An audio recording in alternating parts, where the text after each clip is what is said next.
Jess? Good. Thank you so much for being here with me. You guys, Liz is one of my very favorite humans and lenders. We bonded over probably kid stuff and entrepreneur, mom, wife things first, but I was introduced by a good friend, Amanda Peterson, and we just hit it off. I knew Liz was my people. And I feel like, so she used to be a teacher, and teachers make the best realtors and lenders. They're so good at explaining things. So I've been going to Liz's classes and working with her ever since. Yeah, you recently switched to a different, you're working with a different company. So I wanted to hear a little bit more about why and what you can help the people with. Yeah, really a big motivation for switching brokerages was to be able to help more people and serve them better. So, one, you're always in this rate environment of everly increasing rates and not knowing what's happening.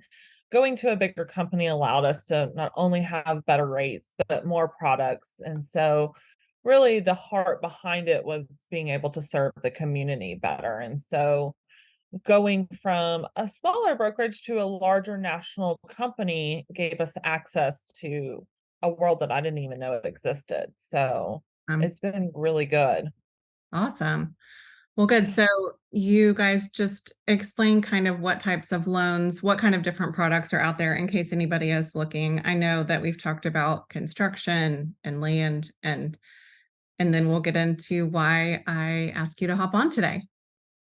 Well, yeah, we can do anything from a traditional conventional loan to a hard money loan to a commercial loan to a one-time construction close. I mean, really, there's just not anything that I can't touch. Raw land, hobby farms, commercial farms. Awesome.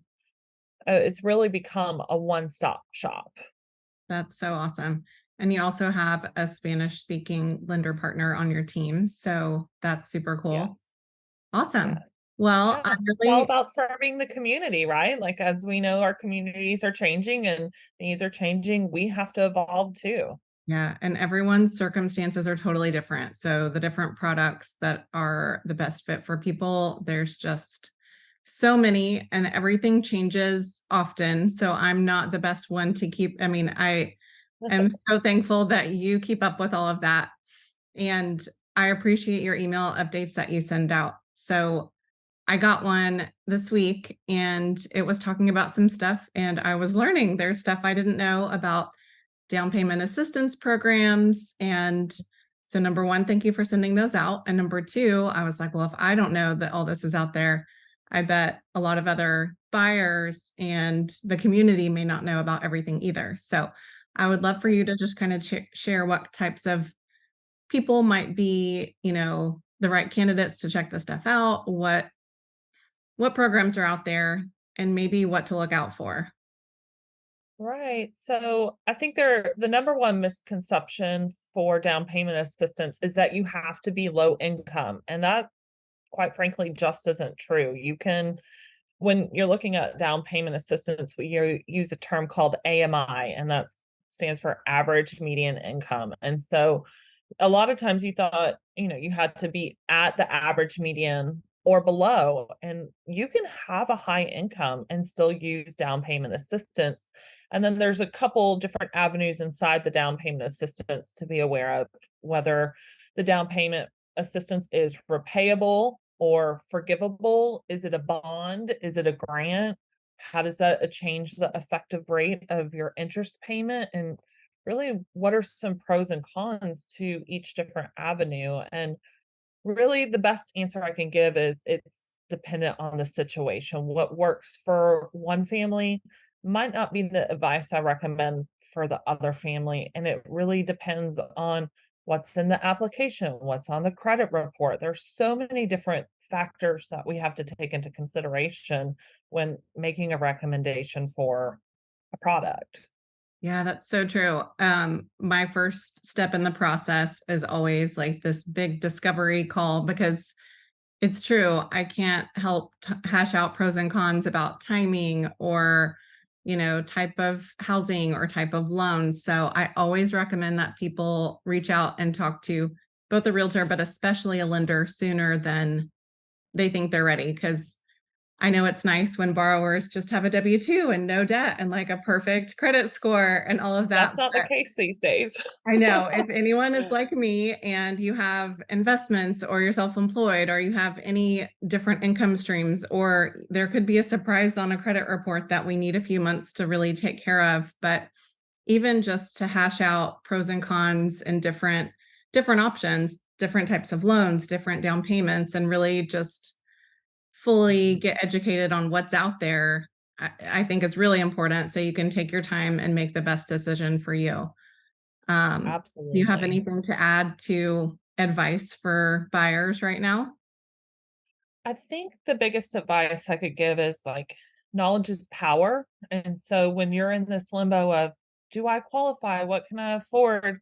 That fear of not having that knowledge seems to be the biggest roadblock keeping people back.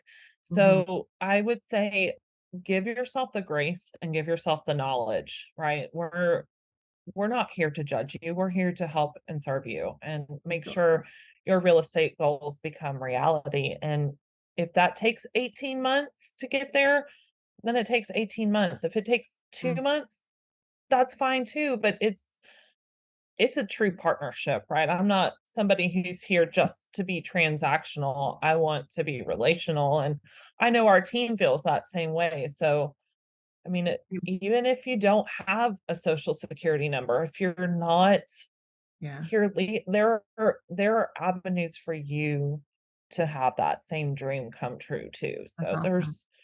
there's just such Yeah, a big there is, and market. I know there's so many different circumstances. That's what I say about buying too. Like people are a little bit skittish and freaked out about these rates, and they are different. This market is different than what we've kind of been used to the last few years. But if it is a dream of yours, whether it's like you said, 18 months out and you have a lot of savings to do or paying off stuff to do, that's totally fine. Let's get a game plan together to do it. Or Right. you could be surprised and you could need to put less down than you think. So, it doesn't have to be the dream home of all dream homes. It can be a starter home and turn into an investment or whatnot. There's just tons of Mhm. variables, lots of options. So yeah, education and knowledge is power. And then our clients are able to make the best decision for their families and their circumstances. 100%. And I think that's Awesome. another, like, when we're talking misconceptions, I think the biggest misconception I hear on a daily basis is talking to first-time home buyers that believe you have to have 20% down to buy a house, and that simply is false. It's not true. You can get Yeah. into a home with 3% down and Mhm. FHA 3.5, and then if you're doing down payment assistance, you can have 100% covered FHA loan, like, it and Amazing. have that second lien for your down payment, like, there's Mhm. you can get into a house for little to not like Earnest a money. rent payment right Yeah. now. I've had people recently get money back at closing because their earnest money was It it. was That's too all they much. needed. So yeah, it was too much. That's really good advice. And I also forget sometimes that people don't know that. And also, even if you do have 20% to put down, depending on your ultimate goals and your financial goals, sometimes like we chose to put 5% down and also purchase a couple investment properties out of state.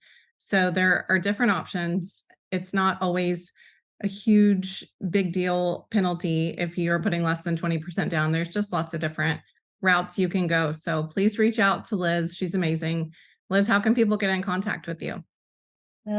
Very simply, my phone number is 512-608-8753. You can get in contact with Jess, email. Yep. I'm happy to accommodate whatever form of Awesome. communication is easiest for you. So, Thank you. um, I will yeah, list your contact info below. And thanks, thank you so girl. much for your time, Liz.